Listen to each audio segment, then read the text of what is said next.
ದೇವರ ಬಳಿ ಒಂದು ಕೃಪಾಸನವಿದೆ. ಆ ಕೃಪಾಸನ ಯೇಸು ಕ್ರಿಸ್ತನೇ. ದೇವರ ಕರುಣೆಯನ್ನು ಹೊಂದಲು ನಾವು ಆತನ ಬಳಿಗೇ ಬರಬೇಕಾಗಿದೆ.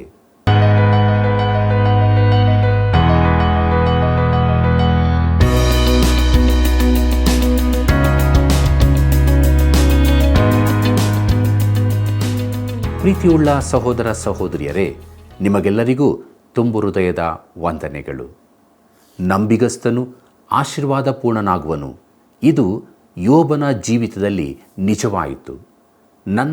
ನಮ್ಮ ಜೀವಿತದಲ್ಲಿಯೂ ನಿಜವಾಗುತ್ತದೆ. ಹಾಗಾದರೆ ಭ್ರಷ್ಟರು ರಕ್ಷಣೆ ಹೊಂದದವರು ಅವರ ಸ್ಥಿತಿಯೇನಾಗುತ್ತದೆ? ನಮ್ಮ ರಕ್ಷಣೆ ಯಾರಾಗಿದ್ದಾನೆ ಎಂಬುದನ್ನು ಈ ಕಾರ್ಯಕ್ರಮದಲ್ಲಿ ತಿಳಿದುಕೊಳ್ಳಲಿರುವಾಗ ಬನ್ನಿರಿ, ನಮ್ಮನ್ನು ದೇವರ ಆತ್ಮನ ವಶಕ್ಕೆ ಕೊಟ್ಟು ಅಧ್ಯಯನವನ್ನು ಪ್ರಾರಂಭಿಸೋಣ. ಪ್ರಾರ್ಥನೆ ಮಾಡೋಣ. ಪರಿಶುದ್ಧನು ಸತ್ಯವಂತನಾಗಿರುವಂಥ ನಮ್ಮ ರಕ್ಷಕನಾದ ಯೇಸು ಸ್ವಾಮಿಯಲ್ಲಿ ತಂದೆಯಾದ ದೇವರೇ, ನಿನ್ನ ಜೀವವುಳ್ಳ ವಾಕ್ಯವು ಯಾವಾಗಲೂ ನಮ್ಮ ಸಂಗಡ ಮಾತನಾಡುತ್ತದೆ. ಈಗಲೂ ನಿನ್ನ ವಾಕ್ಯಕ್ಕಾಗಿ ನಾವು ಬಂದಿದ್ದೇವೆ. ಪರಿಶುದ್ಧಾತ್ಮನೇ, ಸತ್ಯವನ್ನು ತಿಳಿಯಪಡಿಸು. ನಾವು ಅದನ್ನು ಅಂಗೀಕಾರ ಮಾಡಿ ಅದಕ್ಕೆ ವಿಧೇಯರಾಗಿ ನಮ್ಮ ಜೀವಿತದಲ್ಲಿ ವಾಕ್ಯದ ಪ್ರಕಾರ ನಡೆಯುವುದಕ್ಕೆ ಸಹಾಯ ಮಾಡು. ಎಲ್ಲ ಅಡ್ಡಿಗಳನ್ನು ನಿವಾರಿಸು. ನಿನ್ನ ದಿವ್ಯ ಪ್ರಸನ್ನತೆಯಲ್ಲಿ ನಮ್ಮನ್ನು ನಡೆಸು. ಯೇಸುವಿನ ನಾಮದಲ್ಲಿ ಬೇಡಿದ್ದೇವೆ ತಂದೆಯೇ, ಆಮೆನ್. ಕರ್ತನಲ್ಲಿ ಪ್ರೀತಿಯುಳ್ಳ ಸಹೋದರ ಸಹೋದರಿಯರೇ, ನನ್ನನ್ನು ನಂಬುವವನ ಹೊಟ್ಟೆಯೊಳಗಿಂದ ಜೀವಕರವಾದ ನೀರಿನ ಹೊಳೆಗಳು ಹರಿಯುವವು ಎಂಬುದಾಗಿ ಹೇಳಿದಂಥ ನಮ್ಮ ರಕ್ಷಕನಾದ ಯೇಸು ಕ್ರಿಸ್ತನ ಪರಿಶುದ್ಧವುಳ್ಳ ನಾಮದಲ್ಲಿ ನಿಮ್ಮೆಲ್ಲರಿಗೂ ನನ್ನ ಹೃದಯಪೂರ್ವಕವಾದ ಪ್ರೀತಿಯ ವಂದನೆಗಳು. ಕರ್ತನಲ್ಲಿ ಪ್ರಿಯರೇ, ದೇವರ ವಾಕ್ಯವು ದಿನಾಲೂ ನಮ್ಮ ಸಂಗಡ ಮಾತನಾಡಿ ನಮ್ಮನ್ನು ಆತ್ಮದಲ್ಲಿ ಬಲಪಡಿಸಿ ರಕ್ಷಣೆಯ ಸಂತೋಷದಲ್ಲಿ ನಡೆಸುತ್ತಿರುವುದಕ್ಕಾಗಿ ದೇವರಿಗೆ ಸ್ತೋತ್ರ ಸಲ್ಲಿಸುತ್ತಾ, ಯೋಬ 13ನೇ ಅಧ್ಯಾಯ ಮೊದಲಿನ 2 ವಚನಗಳನ್ನು ಗಮನಿಸಿರಿ. ಇಗೋ, ಇವುಗಳನ್ನೆಲ್ಲ ನನ್ನ ಕಣ್ಣು ಕಂಡಿದೆ, ಕಿವಿಯು ಕೇಳಿ ಗ್ರಹಿಸಿದೆ. ನೀವು ತಿಳಿದಿರುವುದನ್ನು ನಾನೂ ತಿಳಿದಿದ್ದೇನೆ, ನಿಮಗಿಂತ ನಾನು ಕಡೆಯಲ್ಲ ಎಂಬುದಾಗಿ. ಪ್ರೀತಿಯುಳ್ಳ ದೇವಜನರೇ, ಅವನ ಸ್ನೇಹಿತರು ಅವನೆದುರು ಬಿಚ್ಚಿಟ್ಟ ಎಲ್ಲ ಸತ್ಯಗಳು ಅವನಿಗೆ ತಿಳಿದಿವೆ. ತಾನು ಮೊದಲು ತಿಳಿದಿರದ ಯಾವ ಸಂಗತಿಯನ್ನು ಅವರು ಹೇಳಿರಲಿಲ್ಲ. ಅವರು ಅವನಿಗೆ ಏನೂ ಸಹಾಯ ಮಾಡಲಿಲ್ಲ. ಯೋಬ 13ನೇ ಅಧ್ಯಾಯ 3ನೇ ವಚನ ಹೀಗೆ ಹೇಳುತ್ತದೆ, ಆದರೆ ನಾನು ಸರ್ವಶಕ್ತನ ಸಂಗಡ ಮಾತಾಡಬೇಕು, ದೇವರೊಂದಿಗೆ ವಾದಿಸಲು ಅಪೇಕ್ಷಿಸುತ್ತೇನೆ ಎಂಬುದಾಗಿ. ಪ್ರಿಯರೇ, ಯೋಬನು ತನ್ನ ಸ್ನೇಹಿತರನ್ನು ದಾಟಿಕೊಂಡು ನೇರವಾಗಿ ದೇವರಿಗೆ ಬಿನ್ನಹ ಮಾಡಬೇಕೆಂದಿದ್ದಾನೆ. ಅವನು ದೇವರೊಂದಿಗೆ ಚರ್ಚಿಸಬೇಕೆಂದಿದ್ದಾನೆ. ದೇವರ ಕೃಪೆ ಕರುಣೆಗಳ ಕುರಿತು ಯೋಬನಿಗೆ ತಿಳಿಸಿ ಹೇಳಿ ದೇವರು ಅವನಿಗೆ ಸಹಾಯ ಮಾಡಬೇಕೆಂದಿದ್ದಾನೆ ಎಂಬುದನ್ನು ಅವನಿಗೆ ಯಾರಾದರೂ ಹೇಳುವವರಿರುತ್ತಿದ್ದರೆ? ಮುಂದಕ್ಕೆ ನೋಡೋಣ. ಯೋಬ 3ನೇ ಅಧ್ಯಾಯ 4ನೇ ವಚನ, ಅಲ್ಲಿ ಹೀಗೆ ಬರೆದದೆ, ನೀವಾದರೂ ಸುಳ್ಳನ್ನು ಮೆತ್ತುವರಾಗಿದ್ದೀರಿ, ನೀವೆಲ್ಲರೂ ವ್ಯರ್ಥ ವೈದ್ಯರೇ ಎಂಬುದಾಗಿ. ಪ್ರಿಯರೇ, ತನ್ನ ಸ್ನೇಹಿತರು ತನ್ನ ನಿಜ ಪರಿಸ್ಥಿತಿಯನ್ನು ಏನೆಂದು ತಿಳಿಯಲಿಲ್ಲ ಮತ್ತು ಅವನಿಗೆ ಸಹಾಯ ಮಾಡಲಿಲ್ಲವೆಂದು ಯೋಬನು ಪುನಃ ಹೇಳುತ್ತಾನೆ. ಸಕ್ಕರೆಯ ಕಾಯಿಲೆ ಇರುವ ರೋಗಿಗೆ ನಿನ್ನ ಶ್ವಾಸಕೋಶ ತೆಗೆಯಬೇಕು ಎಂದು ಹೇಳುವ ವೈದ್ಯರಂತೆ ಅವರಿದ್ದರು. ಅವರು ನಿಜ ಸ್ಥಿತಿಯನ್ನೇ ತಿಳಿದುಕೊಳ್ಳಲಿಲ್ಲ. ಯೋಬ 13ನೇ ಅಧ್ಯಾಯ 5ನೇ ವಚನವನ್ನು ಗಮನಿಸಿರಿ. ಅಲ್ಲಿ ಹೀಗೆ ಬರೆದದೆ, ನೀವು ಬಾಯಿ ಮುಚ್ಚಿ ಸುಮ್ಮನಾದರೆ ಎಷ್ಟೋ ಉತ್ತಮ, ಮೌನವೇ ನಿಮಗೆ ಜ್ಞಾನವು ಎಂಬುದಾಗಿ. ಪ್ರಿಯರೇ, ಅವರು ಸುಮ್ಮನಿರುವುದೇ ಅವರು ಮಾಡಬೇಕಾದ ಕೆಲಸವೆಂದು, ಅದು ಅವರ ಮಾತಿಗಿಂತಲೂ ಒಳ್ಳೆಯ ಕೆಲಸವೆಂದು ಹೇಳುತ್ತಾನೆ. ಯೋಬ 13ನೇ ಅಧ್ಯಾಯ 6 ಮತ್ತು 7ನೇ ವಚನಗಳನ್ನು ಗಮನಿಸಿರಿ. ಅಲ್ಲಿ ಹೀಗೆ ಬರೆದದೆ, ದಯಮಾಡಿ ನನ್ನ ಆಕ್ಷೇಪಣೆಯನ್ನು ಕೇಳಿರಿ, ನನ್ನ ತುಟಿಗಳ ವಾದಕ್ಕೆ ಕಿವಿಗೊಡಿರಿ. ದೇವರ ಪಕ್ಷವಾಗಿ ಅನ್ಯಾಯವನ್ನು ನುಡಿಯುವಿರೋ, ಆತನಿಗೋಸ್ಕರ ಮೋಸದ ಮಾತುಗಳನ್ನಾಡುವಿರೋ ಎಂಬುದಾಗಿ. ಪ್ರೀತಿಯುಳ್ಳ ಸಹೋದರ ಸಹೋದರಿಯರೇ, ಅವನು ನಿಜವಾಗಿ ಅವರ ಮಾತನ್ನು ಅವರಿಗೆ ತಿರುಗಿಸುತ್ತಾನೆ. ಅವನು ಯಾವುದೋ ಒಂದು ದೊಡ್ಡ ಪಾಪ ಮಾಡಿದ್ದಕ್ಕಾಗಿ ದೇವರು ಅವನನ್ನು ಶಿಕ್ಷಿಸುತ್ತಿದ್ದಾನೆಂದು ಹೇಳುವಾಗ ಅವರು ದೇವರ ಪರವಾಗಿ ಮಾತಾಡಿದಂತೆ ಮೋಸ ಮಾಡುತ್ತಾರೆ. ಅವರು ದೇವರನ್ನು ಸರಿಯಾದ ರೀತಿಯಲ್ಲಿ ಪ್ರತಿನಿಧಿಸುತ್ತಿರಲಿಲ್ಲ. ಅವರು ದೇವರ ನೇರ ಪ್ರತಿನಿಧಿಗಳಲ್ಲವೆಂಬುದನ್ನು ಯೋಬನು ತಿಳಿದಿದ್ದನು. ಅವನಿಗಿರುವ ನಿಜ ಸ್ಥಿತಿಯನ್ನು ತಿಳಿದುಕೊಳ್ಳುವ ಹಾಗೆ ಅವನಿಗೆ ಮಾಡುತ್ತಿದ್ದರೆ ಅವರು ಅವನಿಗೆ ನಿಜವಾದ ಸಹಾಯ ಮಾಡಿದವರಾಗಿರುತ್ತಿದ್ದರು. ಅದರ ಬದಲಿಗೆ ಅವನು ಪ್ರತಿವಾದ ಮಾಡುವಂತೆ ಮಾಡಿದರು. ಇದರ ಫಲವಾಗಿ ಅವನು ತನ್ನ ವಾದವನ್ನು ಒಳ್ಳೆಯ ರೀತಿಯಲ್ಲಿ ಮಂಡಿಸುತ್ತಿದ್ದಾನೆ. ದೇವರಿಗೆ ಇದೆಲ್ಲವೂ ಕೆಟ್ಟದ್ದಾಗಿ ಕಾಣುತ್ತದೆ. ಇದೆಲ್ಲದರಲ್ಲಿ ದೇವರೇ ತಪ್ಪುಗಾರನು ಎಂಬಂತೆ ಕಾಣಿಸುತ್ತದೆ. ಯೋಬ 13ನೇ ಅಧ್ಯಾಯ 8ನೇ ವಚನದಿಂದ 10ನೇ ವಚನದವರೆಗೆ ಗಮನಿಸಿರಿ. ಅಲ್ಲಿ ನಾವು ಹೀಗೆ ನೋಡುತ್ತೇವೆ: ಆತನಿಗೆ ಮುಖದಾಕ್ಷಿಣ್ಯವನ್ನು ತೋರಿಸುವಿರಾ? ದೇವರಿಗಾಗಿ ವಾದಿಸುವಿರಾ?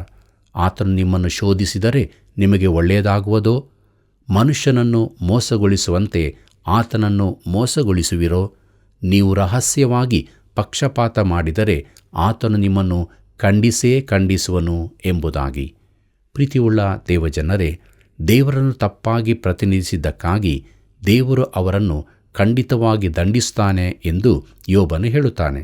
ಯೋಬ 13ನೇ ಅಧ್ಯಾಯ 11ನೇ ವಚನದಿಂದ 14ನೇ ವಚನದವರೆಗೆ ಗಮನಿಸಿರಿ. ಅಲ್ಲಿ ಹೀಗೆ ಬರೆದದೆ: ಆತನ ಶ್ರೇಷ್ಠತೆಯು ನಿಮ್ಮನ್ನು ಹೆದರಿಸುವುದಿಲ್ಲವೋ? ಆತನ ಭಯವು ನಿಮ್ಮ ಮೇಲೆ ಬೀಳುವುದಿಲ್ಲವೋ? ನಿಮ್ಮ ಸ್ಮೃತಿಗಳು ಬೂದಿಯ ಸಾಮತಿಗಳು, ನಿಮ್ಮ ಕೋಟೆಯು ಬರೀ ಮಣ್ಣಿನದೇ. ಸುಮ್ಮನಿರಿ, ನನ್ನನ್ನು ಬಿಡಿರಿ, ನಾನು ಮಾತಾಡಬೇಕು. ನನಗೇನಾದರೂ ಆಗಲಿ, ನನ್ನ ಪ್ರಾಣವನ್ನು ಬಾಯಿಂದ ಕಚ್ಚಿಕೊಂಡಿರುವೆನು, ನನ್ನ ಜೀವವನ್ನು ಕೈಯಲ್ಲಿ ಹಿಡಿದುಕೊಂಡಿರುವೆನು ಎಂಬುದಾಗಿ. ಕರ್ತನಲ್ಲಿ ಪ್ರಿಯರೇ, ಇದೆಲ್ಲದರ ಮಧ್ಯೆ ಯೋಬನ ನಂಬಿಕೆಯು ಸ್ಥಿರವಾಗಿರುತ್ತದೆ. ತನ್ನ ಸ್ನೇಹಿತರ ಹೊಡೆತಗಳನ್ನು ಅವನು ಅನುಭವಿಸಿದನು. ಈಗ ಅವರು ನಾವು ನೋಡುವಂತೆ ಅವನಿಗೆ ಅಪರಿಚಿತರಾಗಿ ಬಿಟ್ಟರು. ಯೋಬ 13ನೇ ಅಧ್ಯಾಯ 15ನೇ ವಚನ ಹೀಗೆ ಹೇಳುತ್ತದೆ: ಆಹಾ, ಆತನು ನನ್ನನ್ನು ಕೊಲ್ಲುವನು, ಅದಕ್ಕಾಗಿ ಕಾದಿರುತ್ತೇನೆ. ಆದರೂ ನನ್ನ ನಡತೆಯ ಒಳ್ಳೆಯತನವನ್ನು ಆತನ ಮುಂದೆ ಸ್ಥಾಪಿಸುವೆನು ಎಂಬುದಾಗಿ. ಕರ್ತನಲ್ಲಿ ಪ್ರಿಯರೇ, ಇದು ಯೋಬನ ಬಲವಾದ ನಂಬಿಕೆಯ ಮಹಾವಾಕ್ಯವಾಗಿದೆ. ಯೋಬನಲ್ಲಿ ಅಪ್ರಾಮಾಣಿಕತೆ, ಅನೈತಿಕತೆ ಇಲ್ಲವೇ ಯಾವುದೋ ಒಂದು ಶರೀರಭಾವದ ಪಾಪವಿತ್ತೆಂದು ಅವನ ಸ್ನೇಹಿತರೆಲ್ಲರೂ ಅವನ ಮೇಲೆ ಆಪಾದನೆ ಹೊರಿಸುತ್ತಿದ್ದರು. ಆದರೆ ಯೋಬನು ಇದಾವುದನ್ನೂ ಮಾಡಿರಲಿಲ್ಲ. ಆದರೆ ಇಲ್ಲಿ ಅವನ ಸಮಸ್ಯೆಯ ಮೂಲವನ್ನು ನಾವು ನೋಡತೊಡಗುತ್ತೇವೆ. ಯೋಬನು ತಾನು ದೇವರ ಬಳಿಗೆ ಹೋಗಿ ಅಲ್ಲಿ ತನ್ನನ್ನು ಸಮರ್ಥಿಸಿಕೊಳ್ಳುತ್ತೇನೆ ಎಂದು ಹೇಳುತ್ತಾನೆ. ಪ್ರಿಯ ಸ್ನೇಹಿತನೇ, ನೀನು ದೇವರ ಸನ್ನಿಧಾನಕ್ಕೆ ಹೋಗಿ ನಿನ್ನ ಪರವಾಗಿ ವಾದಿಸಲು ತೊಡಗಿದಾಗಲೇ ವ್ಯಾಜ್ಯದ ಮೇಲಿನ ಹಿಡಿತ ಕಳಕೊಳ್ಳುತ್ತಿ. ನೀನು ಆತನೆದುರು ನಿಲ್ಲುವಾಗ ನಾನು ಅಪರಾಧಿ ಎಂದು ಮಾತ್ರ ಹೇಳಬಲ್ಲಿ. ಯಾಕಂದರೆ ಆತನು ನಿನ್ನನ್ನು ತಿಳಿದಿದ್ದಾನೆ. ತನ್ನ ಚತುರ ಮಾತುಗಳ ಜಾಣ್ಮೆಯಿಂದ ನಿನ್ನ ಮೇಲಿನ ದೂರನ್ನು ಖುಲಾಸೆ ಮಾಡಿಸಬಲ್ಲ ಯಾವ ವಕೀಲನನ್ನು ನೀನು ದೇವರ ಸನ್ನಿಧಿಗೆ ಕೊಂಡೊಯ್ಯಲಾರಿ.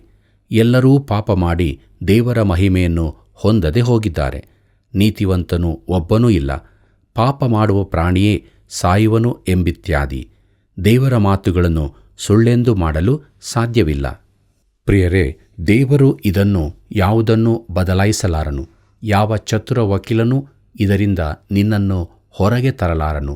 ಇಲ್ಲವೇ ನೀನು ಬೇರಾವ ಮೃದು ಹೃದಯದ ನ್ಯಾಯಾಧಿಪತಿಯ ಎದುರು ನಿಲ್ಲಲಿಕ್ಕೂ ಸಾಧ್ಯವಿಲ್ಲ.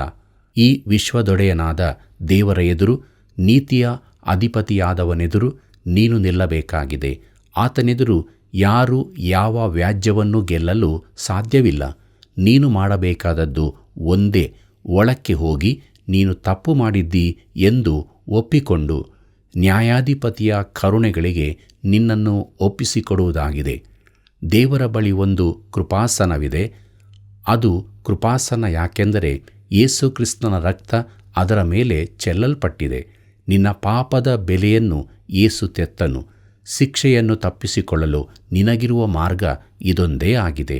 ಪ್ರೀತಿಯುಳ್ಳ ದೇವಜನರೇ, ದೇವರ ಪ್ರತಿನಿಧಿಯಾಗಿ ತನ್ನೆದುರಿಗೆ ನಿಂತು ಆತನೆದುರು ತನ್ನನ್ನು ಸಮರ್ಥಿಸಿಕೊಳ್ಳುವುದರಿಂದ ತಪ್ಪಿಸಿಕೊಳ್ಳುವುದೇ ಯೋಬನ ಹತಾಶ ಪ್ರಯತ್ನವಾಗಿರುತ್ತದೆ. ದೇವರ ಕರುಣೆಯ ಆಶ್ರಯಕ್ಕೆ ತಾನು ಬರಬಹುದೆಂಬುದನ್ನು ಅವನಿಗೆ ಯಾರಾದರೂ ತೋರಿಸಬೇಕಾಗಿದೆ.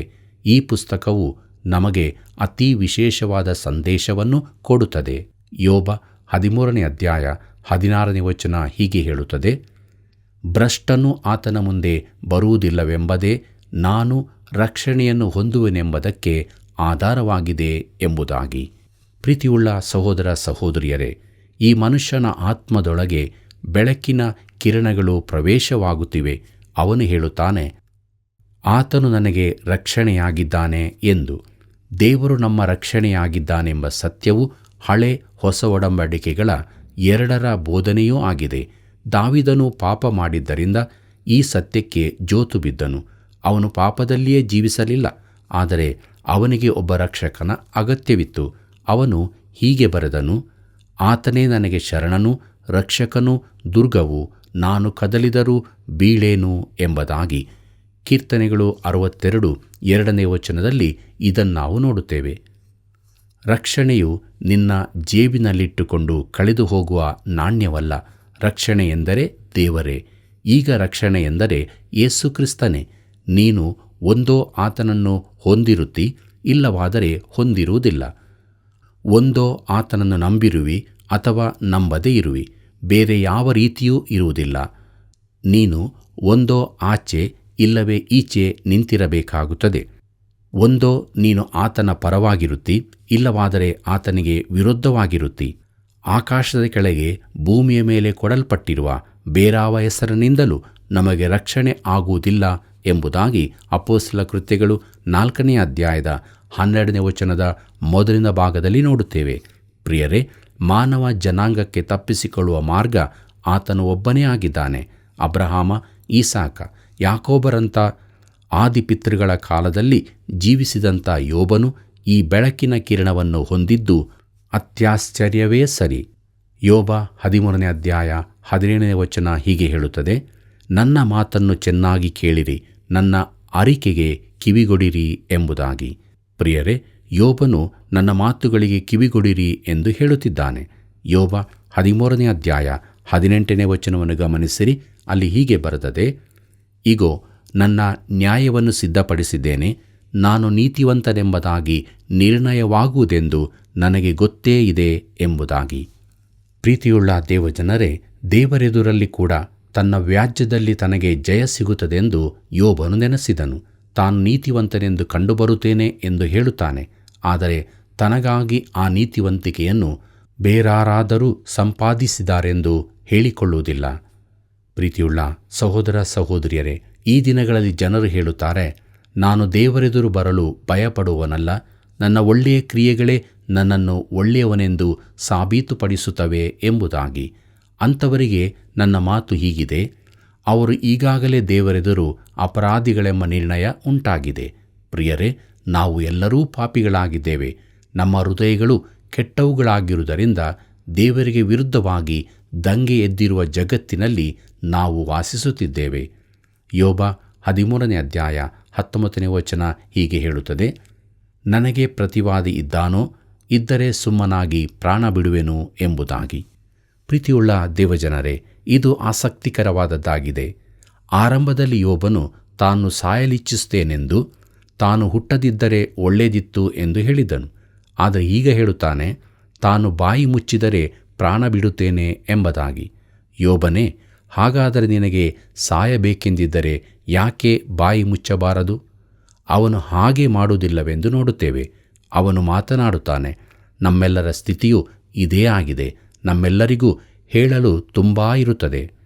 ಯೋಬ 13ನೇ ಅಧ್ಯಾಯ 20 ಮತ್ತು 21ನೇ ವಚನವನ್ನು ಗಮನಿಸಿರಿ. ಅಲ್ಲಿ ಹೀಗೆ ಬರೆದದೆ, ಆದರೆ ನಾನು ನನ್ನನ್ನು ನಿನ್ನ ದೃಷ್ಟಿಗೆ ಮರೆಮಾಡಿಕೊಳ್ಳದಂತೆ ಈ 2 ಕಾರ್ಯಗಳನ್ನು ಮಾಡಬೇಡ. ನನ್ನ ಮೇಲೆತ್ತಿರುವ ನಿನ್ನ ಕೈಯನ್ನು ದೂರ ಮಾಡು, ನಿನ್ನ ದಿಗಿಲು ನನ್ನನ್ನು ಅಂಜಿಸದಿರಲಿ ಎಂಬುದಾಗಿ. ಪ್ರಿಯರೇ, ನಿಜವಾಗಿ ಯೋಬನು ಭಯಪಟ್ಟವನಾಗಿದ್ದನು. ಯೋಬ 13ನೇ ಅಧ್ಯಾಯ 22ನೇ ವಚನ ಹೀಗೆ ಹೇಳುತ್ತದೆ, ಆಗ ನೀನು ಕರೆದರೆ ನಾನು ಉತ್ತರ ಕೊಡುವೆನು, ಇಲ್ಲವೇ ನಾನು ಮಾತಾಡುವೆ, ನೀನು ಉತ್ತರ ಕೊಡು ಎಂಬುದಾಗಿ. ಕರ್ತನಲ್ಲಿ ಪ್ರೀತಿಯುಳ್ಳ ದೇವಜನರೇ, ಏನು ಮಾಡಬೇಕೆಂದು ಅವನು ದೇವರಿಗೆ ಹೇಳುತ್ತಿದ್ದಾನೆ. ನಮ್ಮಲ್ಲಿ ಅನೇಕರು ಈ ರೀತಿ ಮಾಡುತ್ತೇವೆ. ಅನೇಕರು ನಮ್ಮ ಪ್ರಾರ್ಥನೆಗಳಿಗೆ ಉತ್ತರ ಸಿಕ್ಕಿಲ್ಲವೆಂದು ಹೇಳುತ್ತಾರೆ. ಉತ್ತರ ಸಿಕ್ಕದ ಪ್ರಾರ್ಥನೆ ಎಂಬುದು ಇರುವುದಿಲ್ಲ. ದೇವರು ಯಾವಾಗಲೂ ಪ್ರಾರ್ಥನೆಗೆ ಉತ್ತರ ಕೊಡುತ್ತಾನೆ. ಕೆಲವೊಮ್ಮೆ ಆ ಉತ್ತರವು ಇಲ್ಲ ಎಂದಾಗಿರುತ್ತದೆ. ನನ್ನ ಅನೇಕ ಪ್ರಾರ್ಥನೆಗಳಿಗೆ ಆತನು ಇಲ್ಲ ಎಂದಿದ್ದಾನೆ, ಆದರೆ ಆ ಉತ್ತರವನ್ನಾದರೂ ಕೊಟ್ಟಿದ್ದಾನೆ. ಕರ್ತನಲ್ಲಿ ಪ್ರಿಯರೇ, ನಮ್ಮ ಅನೇಕ ಪ್ರಾರ್ಥನೆಗಳು ದೇವರಿಗೇನೆ ಅಪ್ಪಣೆ ಕೊಟ್ಟಂತೆ ಇರುತ್ತವೆ ಎಂಬುದನ್ನು ನಾವು ಒಪ್ಪಿಕೊಳ್ಳಲೇಬೇಕು. ಸೈನ್ಯಾಧಿಕಾರಿಯು ತನ್ನೆದುರಿನಲ್ಲಿರುವ ಸಿಪಾಯಿಗಳಿಗೆ ಅಪ್ಪಣೆ ಕೊಟ್ಟಂತೆ ನಮ್ಮ ಪ್ರಾರ್ಥನೆಗಳಿರುತ್ತವೆ. ನೀನು ಅದನ್ನು ಮಾಡು, ಇದನ್ನು ಹೀಗೆ ಮಾಡು ಎಂದು ನಾವು ಹೇಳುತ್ತೇವೆ. ಆದರೆ ದೇವರು ಆ ರೀತಿ ಚಲಿಸುವನಲ್ಲ. ಪ್ರಿಯರೇ, ತನ್ನ ಪರಿಸ್ಥಿತಿಯನ್ನು ಹೇಗೆ ಸರಿಪಡಿಸಬೇಕೆಂದು ಯೋಬನು ದೇವರಿಗೆ ಹೇಳುತ್ತಿದ್ದಾನೆ. ಆದರೆ ದೇವರು ಹೇಳುತ್ತಿದ್ದಾನೆ, ನಾನು ನಿನ್ನ ಯೋಚನೆಯಂತೆ ಕೆಲಸ ಮಾಡೋದಿಲ್ಲ. ನನ್ನಲ್ಲಿ ಒಂದು ಯೋಜನೆ ಇದೆ, ಅದನ್ನು ನಿನ್ನ ಜೀವಿತದಲ್ಲಿ ಕಾರ್ಯರೂಪಕ್ಕೆ ತರುತ್ತೇನೆ ಎಂದು. ಪ್ರಿಯರೇ, ಒಂದು ರಾಜ್ಯದ ಕಾಲೇಜಿನಲ್ಲಿ ಒಮ್ಮೆ ಅಲ್ಲಿನ ಕ್ರೈಸ್ತ ವಿದ್ಯಾರ್ಥಿಗಳ ಗುಂಪಿಗೆ ನಾನು ಮಾತನಾಡಬೇಕಾಯಿತು. ಈ ಗುಂಪಿನ ಕೆಲವು ಮಂದಿ ಪ್ರಾರ್ಥನೆಯ ಕುರಿತು ಚರ್ಚಿಸುವುದನ್ನು ಕೇಳಿ ನನಗೆ ಆಶ್ಚರ್ಯವಾಯಿತು. ನಾವು ದೇವರನ್ನು ಬದಲಾಯಿಸಲು ಸಾಧ್ಯವಿಲ್ಲವೆಂದ ಮೇಲೆ ಪ್ರಾರ್ಥನೆ ಮಾಡುವುದರ ಲಾಭವೇನು? ಪ್ರಾರ್ಥನೆ ಮಾಡುವ ಅಗತ್ಯವಿಲ್ಲವೆಂದು ಅವರ ಅಭಿಪ್ರಾಯವಾಗಿತ್ತು. ಇಲ್ಲಿನ ಯೋಬನ ಪರಿಸ್ಥಿತಿಯನ್ನು ಅವರು ನನ್ನ ನೆನಪಿಗೆ ತಂದರು. ತಮ್ಮ ಅಗತ್ಯಕ್ಕೆ ತಕ್ಕಂತೆ ಸ್ಪಂದಿಸುವವನು ದೇವರಾಗಿರಬೇಕೆಂದು ಅವರ ಯೋಚನೆಯಾಗಿತ್ತು. ಪ್ರಾರ್ಥನೆ ಎಂದರೆ ಇದು ಎಂದು ಅವರ ಅಭಿಮತವಾಗಿತ್ತು. ಪ್ರಿಯರೇ, ಪ್ರಾರ್ಥನೆ ಮಾಡುವುದರ ಉದ್ದೇಶ ದೇವರನ್ನು ಬದಲಾಯಿಸುವುದಲ್ಲವೆಂದು ನಾನು ಅವರಿಗೆ ತಿಳಿಸಬೇಕಾಯಿತು. ಈ ಅಭಿಪ್ರಾಯ ಅವರಿಗೆ ಎಲ್ಲಿಂದ ಬಂತು? ಪ್ರಾರ್ಥನೆಯಿಂದ ನಾವು ದೇವರನ್ನು ಬದಲಾಯಿಸಬಹುದೆಂದು ನಾವು ನೆನೆಸುತ್ತೇವೋ? ದೇವರು ಈಗಾಗಲೇ ತನ್ನ ಯೋಜನೆಯನ್ನು ಸಿದ್ಧಪಡಿಸಿರುತ್ತಾನೆ. ಆತನಿಗೆ ಬೇಕಾದ ಮಾಹಿತಿಗಳೆಲ್ಲವೂ ಆತನ ಬಳಿಯಲ್ಲಿವೆ. ಆತನಿಗೆ ತಿಳಿಯದ ಯಾವುದನ್ನೂ ನಾವು ಪ್ರಾರ್ಥನೆಯಲ್ಲಿ ಆತನಿಗೆ ಹೇಳಲು ಇರುವುದಿಲ್ಲ. ಪ್ರಾರ್ಥನೆಯ ಮೂಲ ಉದ್ದೇಶ ನಮ್ಮನ್ನೇ ಚಲಾಯಿಸಿಕೊಳ್ಳುವುದು. ಒಂದು ಮಾತಿದೆ, ಅದು ಭಾಗಶಃ ಸತ್ಯವೂ ಆಗಿದೆ. ಅದೇನೆಂದರೆ, ಪ್ರಾರ್ಥನೆ ಸಂಗತಿಗಳನ್ನು ಬದಲಾಯಿಸುತ್ತದೆ. ಪ್ರಾರ್ಥನೆ ವಸ್ತುಗಳನ್ನು ಬದಲಾಯಿಸುತ್ತದೆ, ಸರಿ. ಆದರೆ ಮಿತ್ರನೇ, ಅದು ಮುಖ್ಯವಾಗಿ ನಮ್ಮನ್ನು ಬದಲಾಯಿಸುತ್ತದೆ.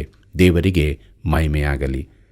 ಪ್ರೀತಿಯುಳ್ಳ ದೇವಜನರೇ, ದೇವರು ಒಬ್ಬ ಕೆಲಸದ ಹುಡುಗನಲ್ಲ. ಆತನನ್ನು ಕರೆದು ಒಂದು ವಾರ್ತೆ ತಲುಪಿಸು ಎಂದು ಆಜ್ಞಾಪಿಸುವುದಕ್ಕಾಗುವುದಿಲ್ಲ.